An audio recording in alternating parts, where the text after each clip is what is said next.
que no estudia la Biblia. Yo crecí en un ambiente donde no sabía lo que era el cristianismo, porque mi madre, desde que yo recuerdo, siempre nos llevó a una iglesia, pero no era una iglesia cristiana, era una iglesia espiritualista, no espiritista, pero saben que en realidad son primos hermanos, porque en el fondo era una iglesia espiritista, ¿verdad? Era una iglesia espiritualista. Yo recuerdo que muy pequeño,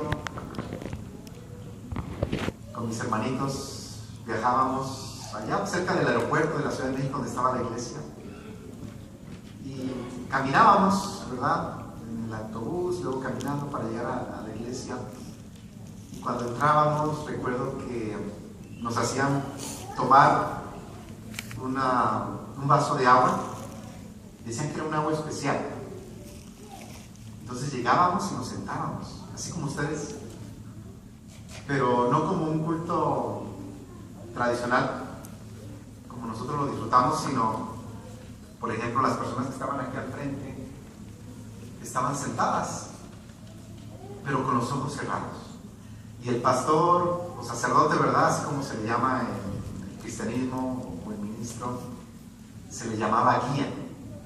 Y él estaba ahí sentado y desde aquí él predicaba. Y decía muchas cosas que algunas sí entendía y otras no.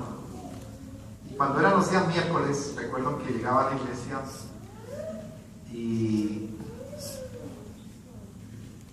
era el día de las limpias.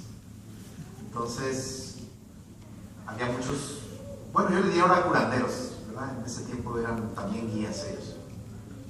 Y entonces nos ubicaban a cada quien en cierto lugar y allí me limpiaban con hierbas, todo el cuerpo, ¿no?, muy aromáticas. Y ellos tomaban un líquido, me parece que tenía cierta cantidad de alcohol, porque cuando escupían ellos en el cuerpo mío, tal vez alguien ha visto algo de esto, tendrá una idea más clara, ¿verdad?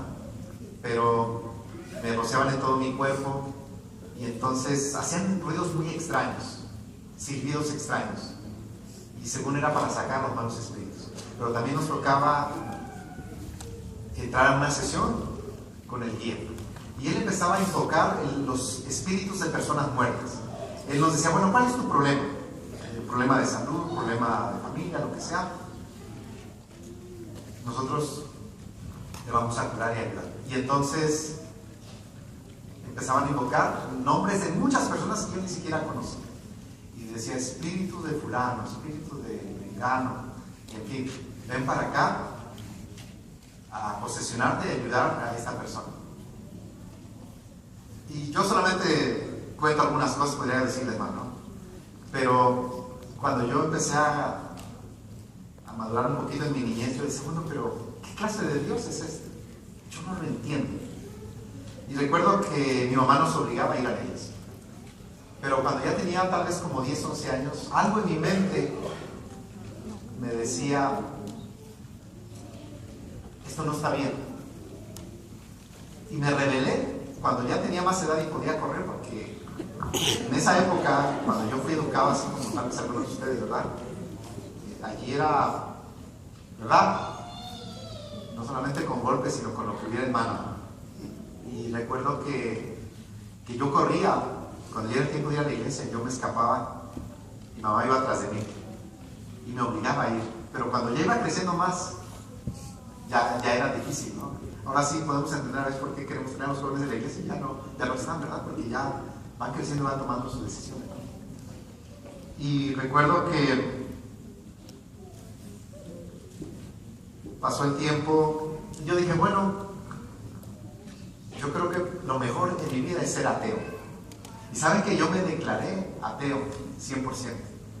Y yo recuerdo que mis parientes, mis familiares más cercanos estaban preocupados por mí.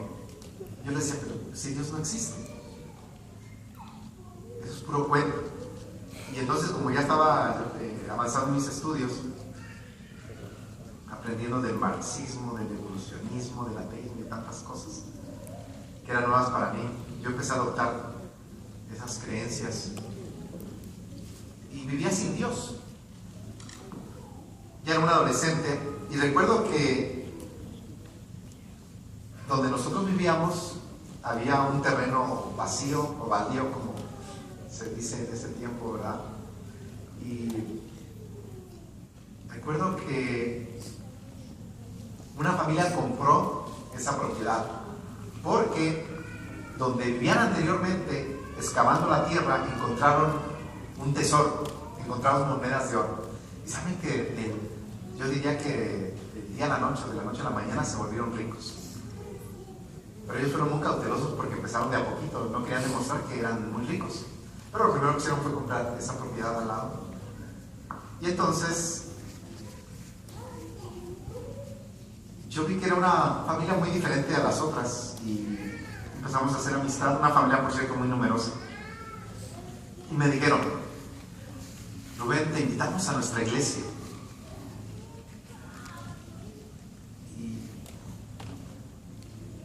yo lo que menos quería en mi vida era saber de un Dios y de religión.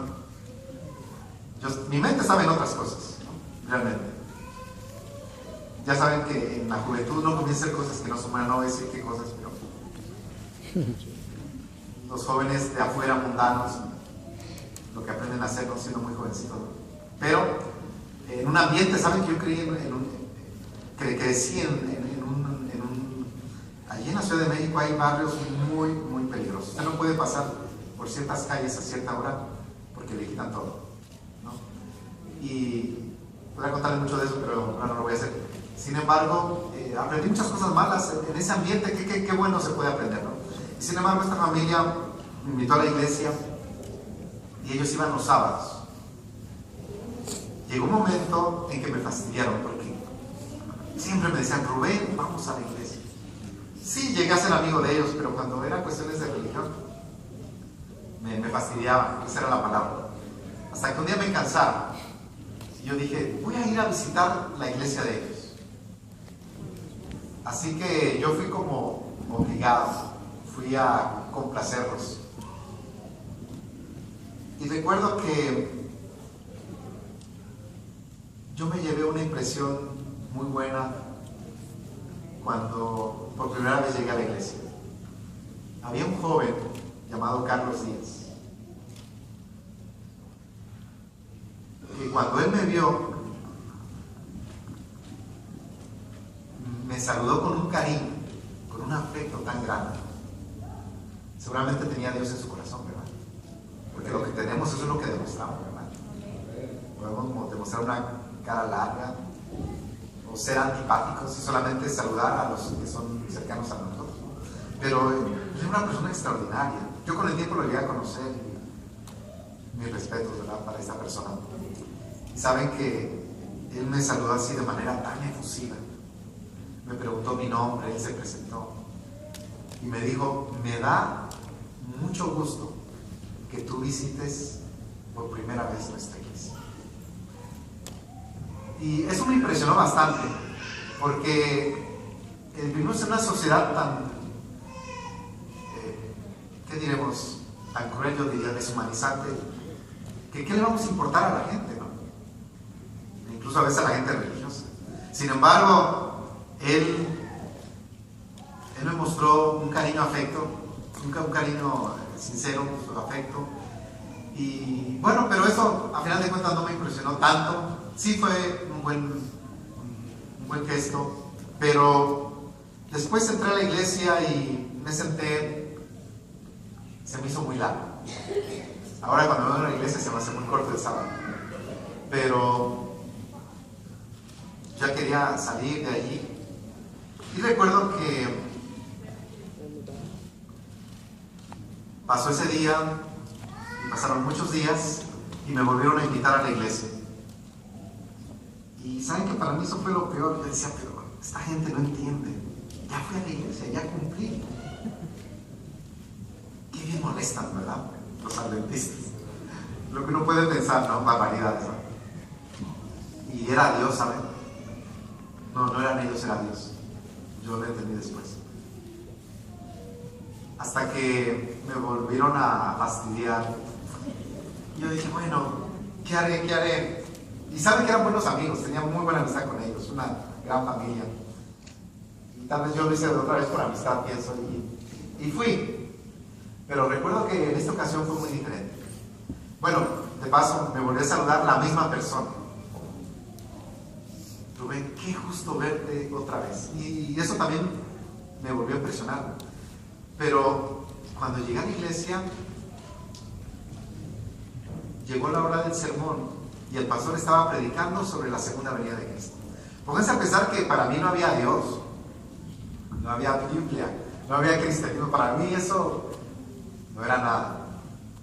Y empecé a escuchar por primera vez que Jesús venía por segunda vez. ¿Saben que eso para mí fue algo novedoso? ¿Cómo Jesús vino? Y el pastor empezó a hablar sobre las señales de la segunda venida de Cristo, a qué iba a venir Jesús, en fin. Y fue algo impresionante.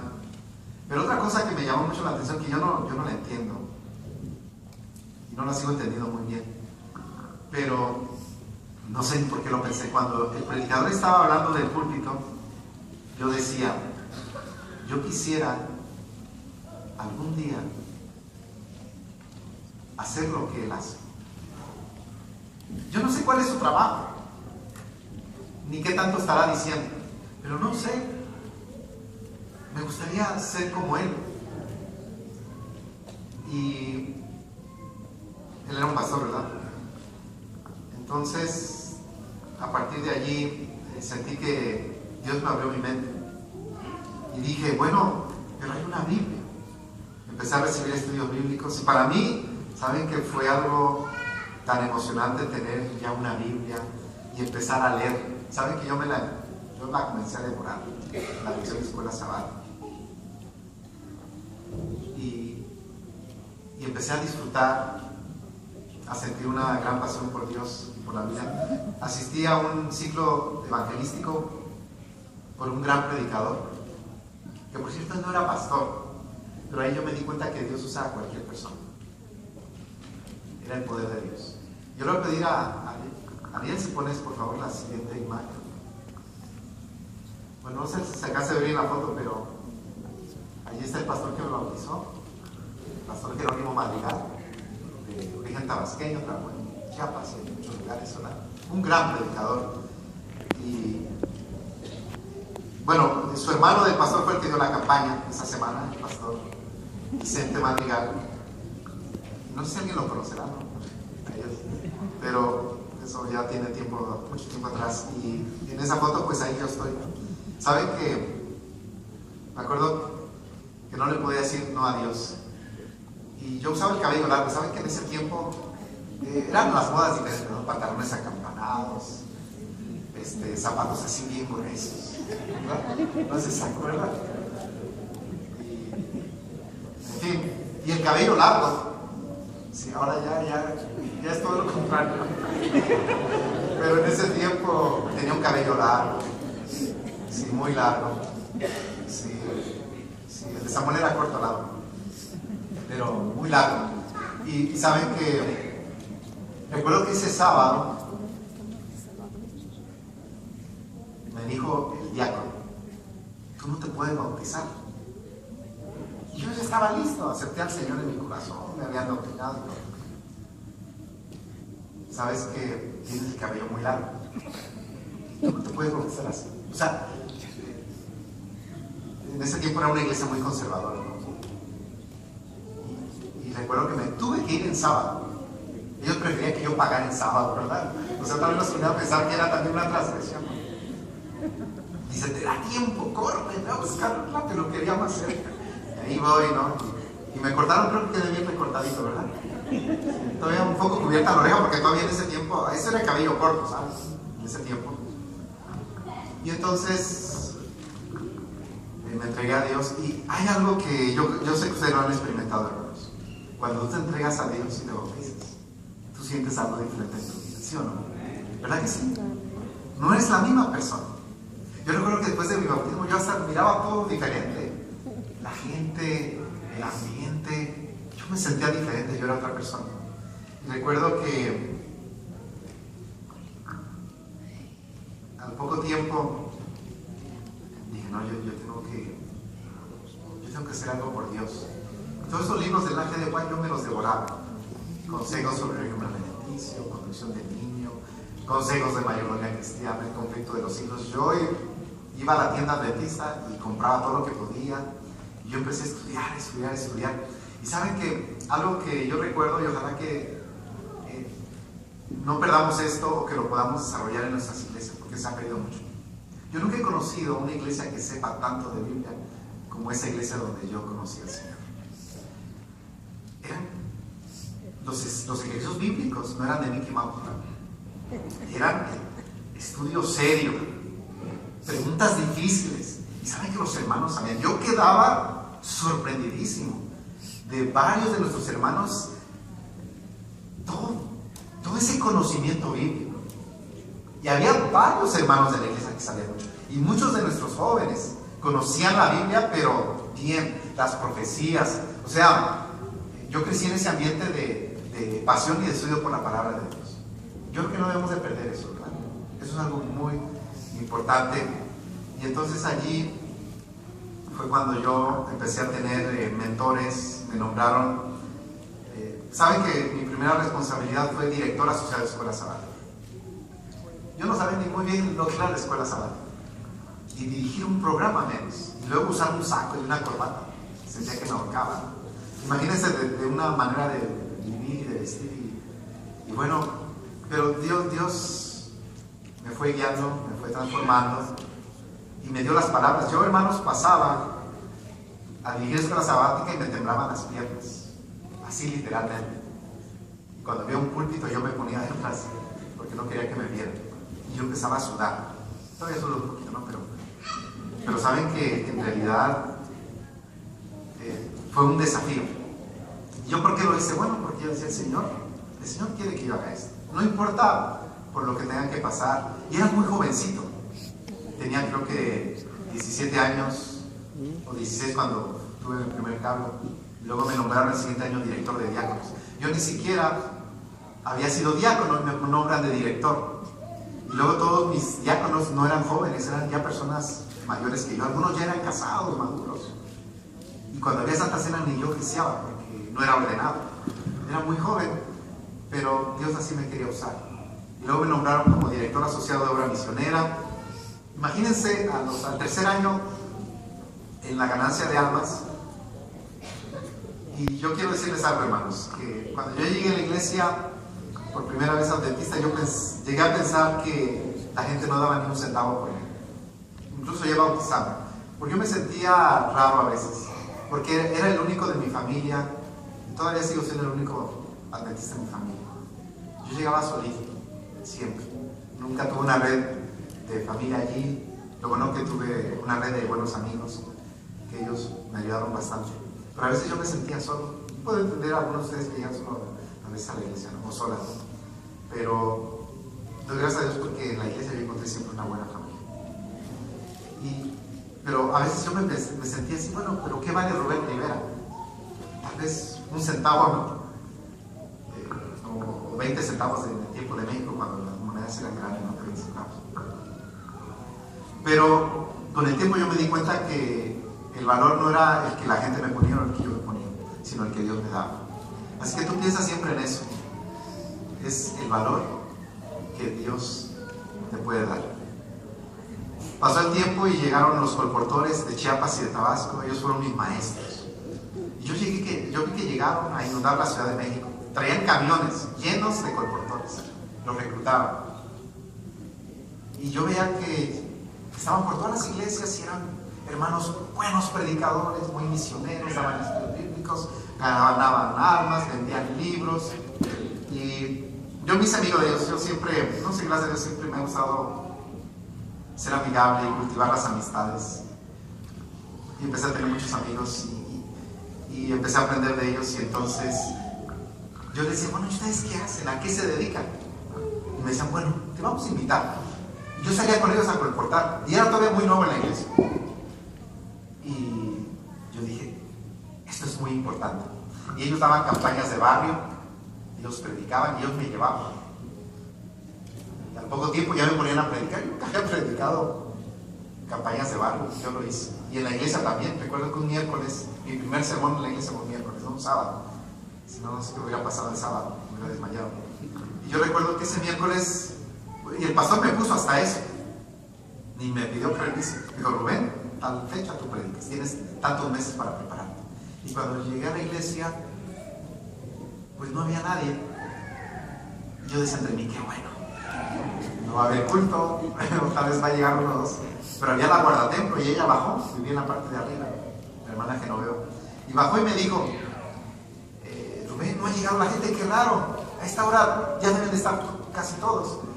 Pues no sé, hermano ajeno, pero qué bueno, tal vez se va a tener que cancelar el servicio. Me dijo, no, amigo, tú me vas a predicar aunque sea ni tu sermón. Yo me quedé así, no, pues sí, lo voy a hacer. Y empezó el culto y al poco tiempo casi se me llenó la iglesia, hasta llegó el pastor ahí. Me puse muy nervioso, pero Dios es el que capacita y siempre dije, bueno, somos instrumentos.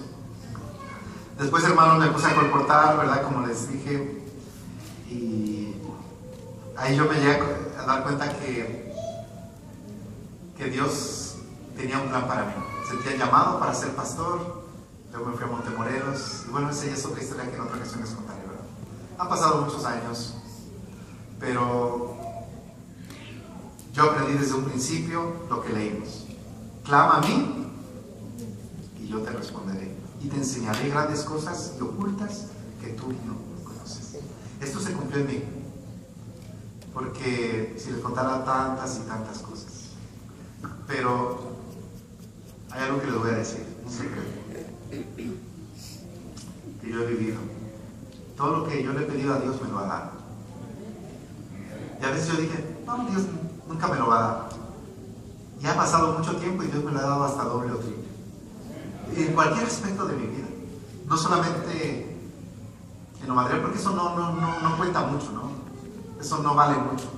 Me refiero en las bendiciones espirituales, en muchas satisfacciones emocionales, espirituales, familiares, de amistades, de trabajo a Dios.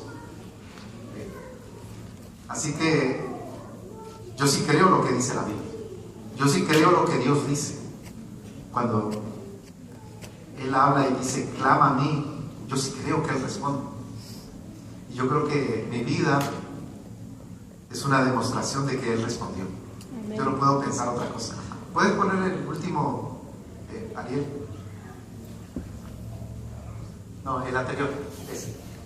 No sé muy bien, pero allí estoy yo. Ese es el primer bautismo que yo tuve.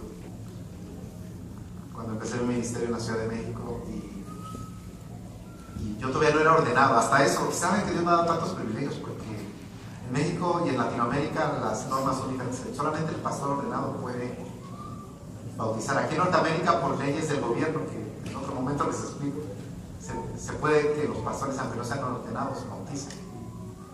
Y recuerdo que el presidente de la asociación de ese tiempo me dio el permiso para que yo bautizara.